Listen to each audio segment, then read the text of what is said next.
What is cyberpunk? Cyberpunk is a genre of science fiction that has society in highly technologically advanced society. Basically, poor slums at the bottom and the rich build over top of the poor. Usually, the protagonist is in cyberpunk is a punk, rebel, delinquent, or edge runner, if you're a fan of edge runners, but mostly they're some sort of like punk or against the world. Mostly cyberpunk is really depressing with their worlds. You have corrupt corporations, gangs, it's you against the world. The major theme in cyberpunk is transhumanism. Think of it as being more human than human. I'm not talking about the White Zombie song More Human Than Human, but transhumanism is the belief slash theory that we can evolve with science and technology. But we have things like that, like hearing aids, prosthetic limbs, to help people move and work in their daily lives. So in 1996, Philip K. Dick published a little novel by the name of Do Androids Dream of Electric Sheep, which inspired one of the most iconic cyberpunk movies ever to be made. Other than Ghost in the Shell. I'll get into that later. Blade Runner was directed by Ridley Scott. It is a neo-noir film. This book is very similar to the movie and the book are very similar, but they do have a bit of a change with instead of them being called androids, they're called replicants. In 1984, William Gibson published Neuromancer, which has a washed-up hacker doing his last job when he encounters an AI. Those are just kind of the two cyberpunk stories that were started in America and Japan. The first cyberpunk manga was Akira. Akira is a story about a kid that has these ESP abilities. The manga has 212 chapters and it was put into 6 volumes. It ran from 1982 to 1990. It has a movie adaptation in 1998. Akira is mostly known for its power slide move where he's on a bike and he slides. Ghost of Shell, man, this is a big one. In 19, Mr. Shinro wrote and illustrated Mobile Riot Police in the Kandesha manga anthology Young Magazine. Then it was changed to Ghost in the Shell when he released it in volumes in 91. In 1995, anime basically changed forever. Ghost in the Shell got a movie adaptation by Mamoru Oshii. The movie has all the lines and script from the manga. The 95 adaptation used computers to clean up the cell animations to make them nice and flowing, or so they'd be nice and flow well. In 2004, Ghost in the Shell 2 has since had more CGI movie, and it was loosely based off of the manga.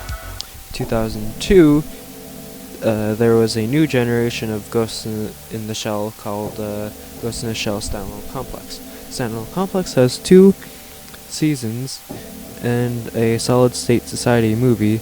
Also has a line of manga that ran.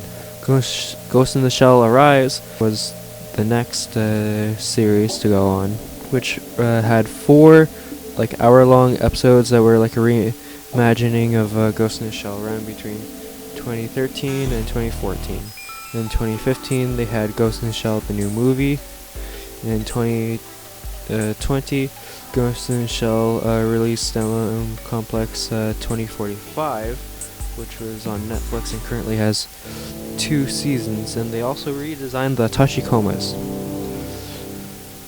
Oh yeah, I guess I gotta talk about the 2017 movie. But the movie tries to be a remake of the original 1995 movie and tried to add more in it. But I thought that it was okay, but it really should have been its own adaptation. In the early days of Cyberpunk, you had movies like Blade Runner, and then you had RoboCop, and then Akira. And you had like a lot of your like C or B movie, like not really good ones of like cyberpunk kind of themes that they dabbled with. And then when the Wachowskis were wanting to pitch The Matrix to Warner Brothers, they like literally just showed them Ghost in a Shell, and they were like, we want to put this in live action. WB was like, yeah, that sounds cool. Then Ghost in a Shell has always been kind of like a standard in cyberpunk for some reason, because it's really good, but like everybody just kind of like copies their stuff after it. Like they have, like there's so many shows like Westworld, The Animatrix, Minority Report, Appleseed, Oni, Ergo Proxy, Marathon. Those are just some that are kind of based off of Cyberpunk and the Ghost in the Shell. Why does Cyberpunk matter? Cyberpunk matters because it shows us a window into the future, if we're still here, about technology and how it's evolved, and how it helps us in our daily tasks. The way that the way that we view cyberpunk is a very grim outlook on the world around it. Earth is like usually heavily polluted. There's homelessness, rampant gangs, corrupt police, corrupt politicians, mega corporations. You're pretty close to having some of the technology in cyberpunk. For example, like in Cyberpunk 2077, which is a spoiler warning if you haven't played it, but V does this job to steal this engram chip, and at the end, V puts the chip inside their head and then gets shot and dies, and then 6 months later, V wakes up and discovers Night City legend Johnny Silverhand was apparently stuck inside the chip. So then V was brought back to life with the chip. All across Cyberpunk there are very similar things where people are being transferred into machines or computers. All of Cyberpunk is a big reflection of today's society with tomorrow's technology. Will Cyberpunk become a reality? Some say that we're surrounded by it.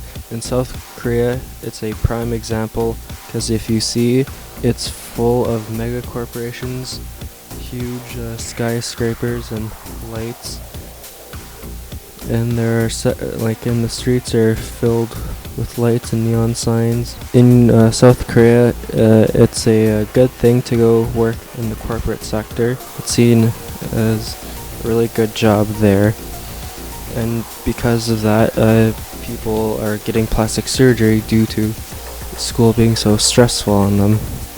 Every day we look at our phones, which is basically a part of us. Day by day we inch a little closer to having cybernetic AIs, androids, robots, and stuff like that. I wish that someday I'll be able to see more of these prevalent in society. Thank you for watching me explain what cyberpunk is, and see you in the next one.